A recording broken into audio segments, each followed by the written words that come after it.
Bwana, mambo ni mengi alafu muda ni mchache. Tumeweza kuona namna ambavyo bibie Zuchu anatamani sana kuweza kumfanya bwana mkubwa Diamond Platnumz aweze kuenjoy zaidi katika maisha yake, lakini muda umebaki ya mchache na wengi wao waliweza kuzungumza vingi na kusema ya kwamba kiukweli kuna vitu vingine Zuchu anatumia nguvu kubwa sana kuweza kuwafanya hawa watu waweze kuenjoy zaidi katika maisha, lakini kuna wakati anatakiwa kuweza kutumia akili na sio nguvu, kwa sababu mama huyu hata akimwambia aweze kutumia hekima kubwa kuweza kuhakikisha kila kitu kinakwenda kuwa sawa, lakini bado kwa upande wake itakuja kuwa ngumu sana, kwa sababu tumeweza kuona ushirikiano wake kwa kipindi cha nyuma hakuonesha ushirikiano wa kutosha, na wengi wao waliweza kuzungumza vingi na kusema ya kwamba mama huyu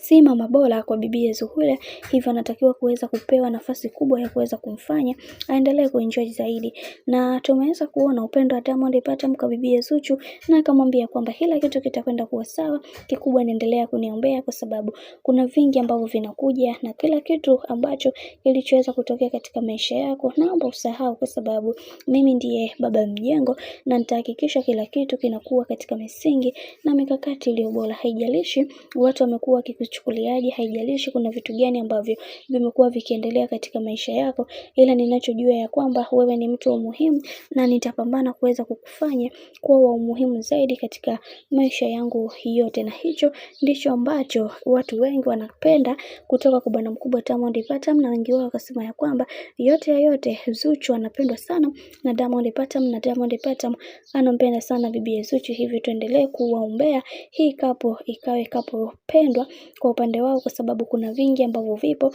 na kila mtu anatamani sana kuweza kujua namna ambavyo kila kitu kitakuwa katika misingi na mikakati iliyo bora zaidi juu ya haya yanayoendelea kwa wakati huu. Bwana, mambo ni mengi sana alafu muda ni mchache. Mimi naomba nikukumbushe kitu kimoja, kama ndo mara kwa kwanza basi usisahau kusubscribe, kulike, kushare pamoja na kucomment.